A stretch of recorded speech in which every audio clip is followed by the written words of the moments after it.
Salut, vous regardez Wapala, le Mac de la glisse et des sports extrêmes. Au sommaire cette semaine du windsurf avec les espoirs du freestyle européen. On enchaîne avec du kayak extrême en Autriche pour un mondial d'exception. Mais avant cela, on fait un point sur les forces en présence sur le circuit mondial de kitesurf.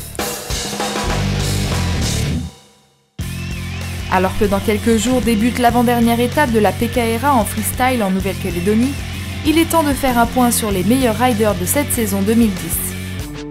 En ce début d'année, tout semblait écrit pour la PKRA avec un rider très régulier qui s'imposait en toute logique, mais c'était sans compter sur un terrible accident. Kevin Languéry débute fort en remportant la première étape en Thaïlande.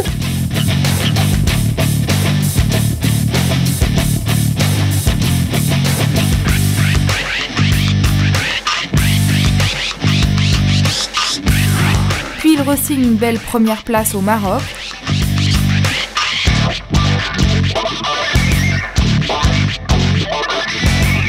Jamais en dessous de la 4e place, il rêve déjà d'un second titre de champion du monde.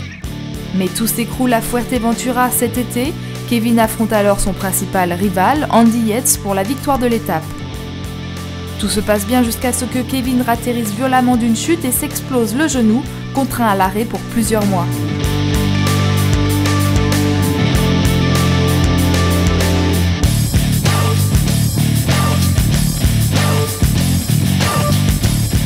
La place est donc libre pour Andy qui ne perd pas de temps pour l'atteindre. Avec 2 victoires en France au Mondial du Vent et celle de Fuerte, Andy est le favori au trône mais doit tout de même surveiller ses arrières. À 475 points derrière, il y a 2 experts du freestyle qui ne se quittent pas d'une board. Alex Pastor et Yuri Zun sont séparés par seulement 17 petits points.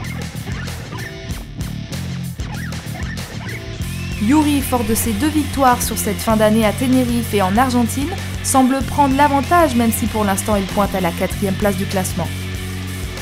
Reste à savoir si malgré son absence, Kevin restera sur le podium, mais à moins de grosses erreurs de la part de ses adversaires, il devrait continuer à dégringoler dans le classement. Attention à l'outsider Alberto Rondinha qui est toujours dans le match et pourrait bien créer la surprise sur les 2 prochaines étapes en Nouvelle-Calédonie et en Australie.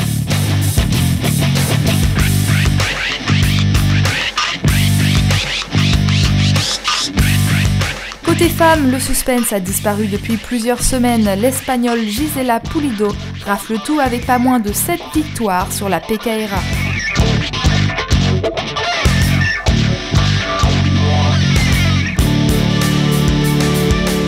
Seule la brésilienne Bruna Cagia a réussi à lui voler la vedette à Fuerteventura.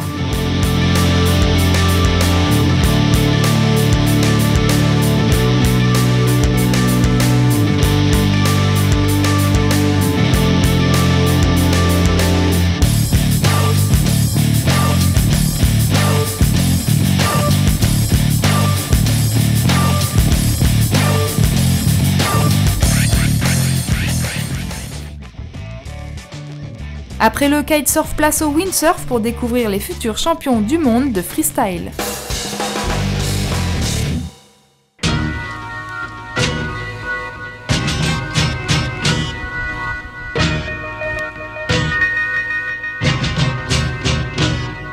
Italie, Hollande, Allemagne et bien sûr France, tous les kits du circuit jeune européen de freestyle étaient à Sifour pour l'European Funboard Expression.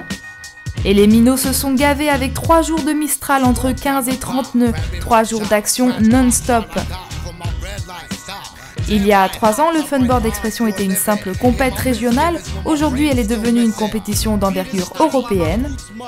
Comme ils ne connaissaient pas forcément les spots du Brusque et de la Coudoulière, les compétiteurs étrangers ont eu un peu de mal sur ce plan d'eau démonté et sous fort Mistral, eux qui sont plutôt habitués à naviguer sur les plans d'eau intérieurs.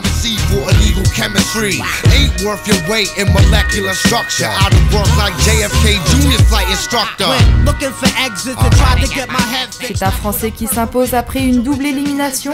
Adrien Bosson triomphe sur son home spot. Chez les jeunes en moins de 17 ans, c'est le Hollandais Tim Ruisenaar qui l'emporte. Mais il n'y a pas eu que du freestyle sur cette épreuve, la vague était au rendez-vous avec 50 inscrits dont 4 filles. Ça a ripé sévère sur le spot de la Coudoulière. La tempête de ces derniers jours a levé la houle et attiré quelques pros comme Fanny Aubé, la championne de France en titre, et le World Cupper Cédric Borde.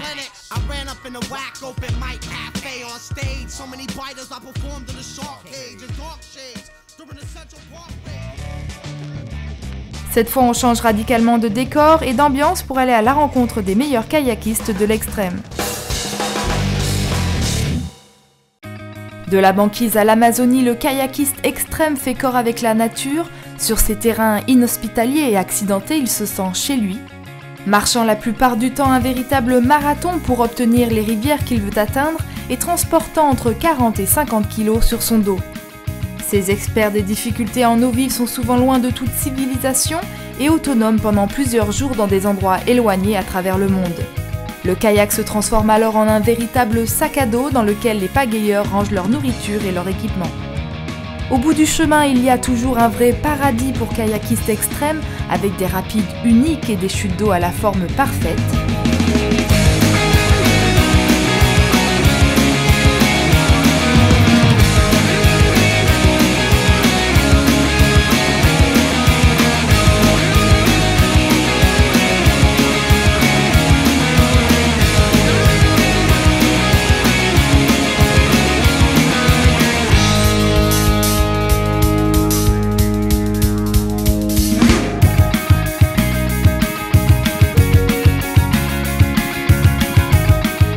Beaucoup de ces kayakistes d'exception ne pratiquent pas la compétition, mais ils sont tous très athlétiques et qualifiés. Cette année, ils ont voulu se retrouver sur le même parcours et c'est comme ça que le championnat du monde a vu le jour. Ils étaient donc tous en Autriche, à Tyrol, du 30 septembre au 2 octobre, pour participer au Adidas Thickline Extreme Kayak World Championship. Le but du jeu était de parcourir cette ligne de malade, comme l'indique le nom de l'événement, et le tout le plus rapidement possible.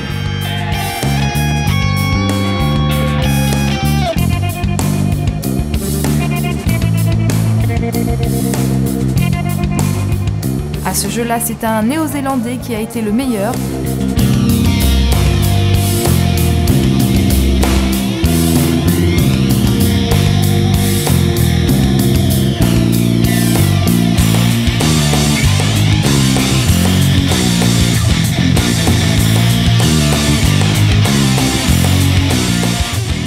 À 22 ans, Sam Sutton a remporté son premier titre en 58 secondes et 85 centièmes.